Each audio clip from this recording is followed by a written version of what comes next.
Yeah. So, um, I mean, in the beginning, I was, after I forgave him, and I'm still in all these things, right? I'm still, divorced, foreclosure, all the deep in debt, right? I'm still in all those things, but I just no longer focus on them. And I created this psychological trigger that anytime I thought about how bad my life was or how it used to be great, I had to prospect someone. And so I had read a book called Go for No, and I'm like, you know what? I'm going to go for 20 no's a day every day.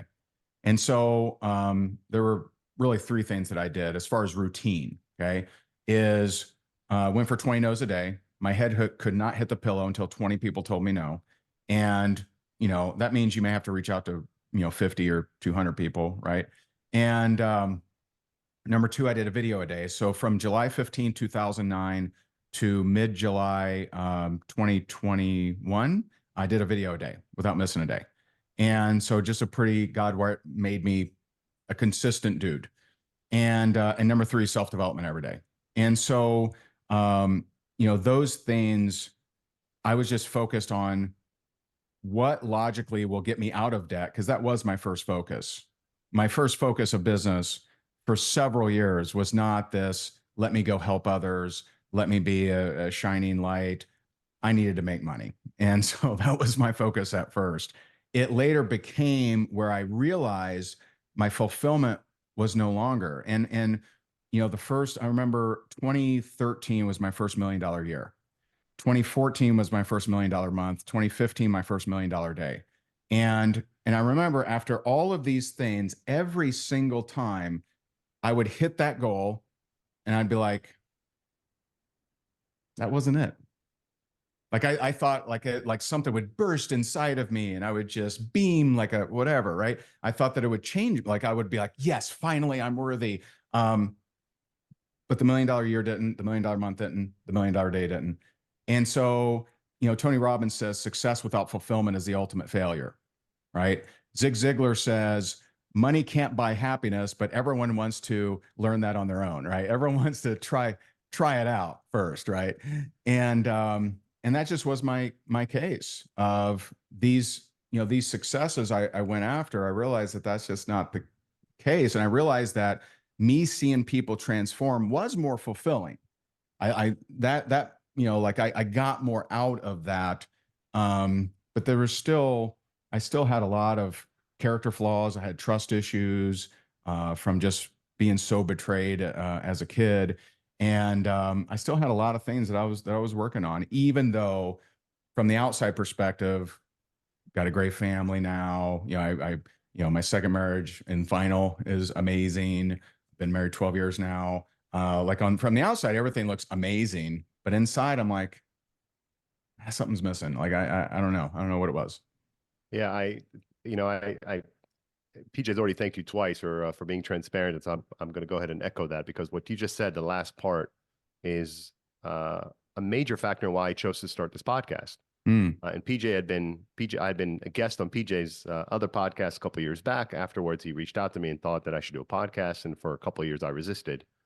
Um, and it took him reaching out to me just to happen to be in a vulnerable time where I was feeling shitty. It didn't matter what I'd accomplished in my life. A hmm lot of other people, my accomplishments seem, wow, staggering, but inside I did not feel accomplished. I felt a lot of angst, and still do from time to time. Sure, it's not like it's a straight path, right? It's not like you find a way and then from that point forward you never struggle anymore. But I think it's mighty courageous of you to talk about that so openly. I want to touch on a couple of things that came up. One is I'd like your thoughts on, because you mentioned that you helped some people reconnect, and I don't know, and not prying into what was in your relationship with your father that caused you so much pain.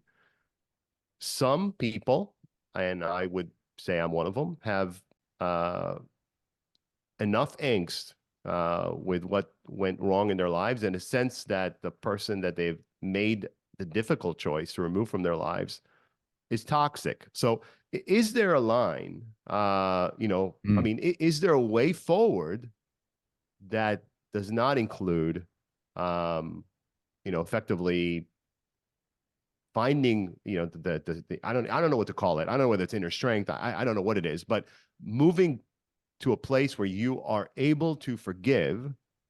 And the reason I'm bringing that up is because I think that forgiveness only works if the other side wants to be forgiven, believes that they have something to apologize for. If you're with someone who does not see it that way, that can make it very challenging. So I'd love your thoughts on that. It's not necessarily a business question, but I would Sure. very much love your perspective on that. Okay. There's a lot there. There's kind of two parts, right? The first part of why, did I have resentment toward them? And second, how do I feel about forgiveness, regardless of, the circumstances? So, my dad he wasn't the abuser. I mean, he went at me a couple times, but, it was his wife. It was my stepmom. And so every morning for years, I was woken up by being grabbed by the ankles, thrown against a closet and stomped. And, I remember going to kindergarten with bloody noses. One time I was really sick, and she just had a knack of finding what foods I absolutely hated. And I hated cream of wheat. And so I'm already not feeling good.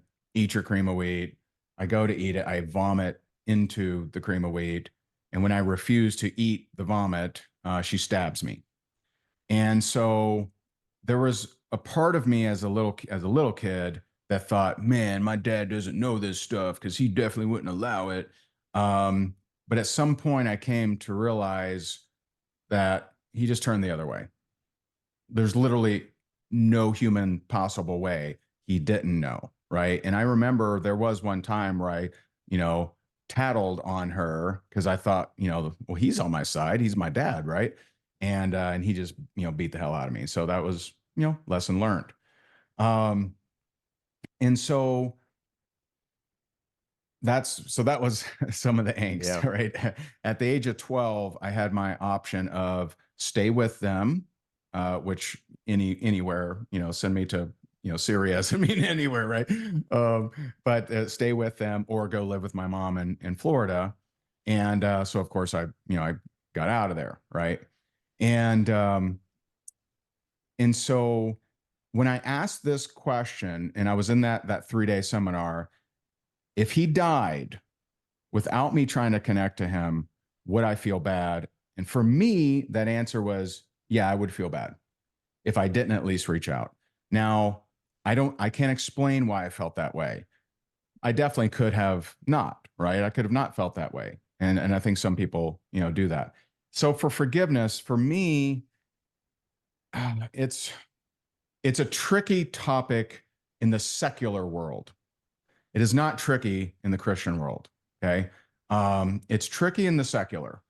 But the gospel tells us that if you only love those who love you, what makes you so different? If you only forgive those who are sorry, what makes you so different? If you are to sound strange in the secular world, you're to love your enemies. You are to wish them well. You are to, because, forgiveness, and I do not believe that the other person has to be sorry. I do not believe that you have to reconnect and be buddies, but I do believe that you have to become aware of the energy you have around that thing and let that go.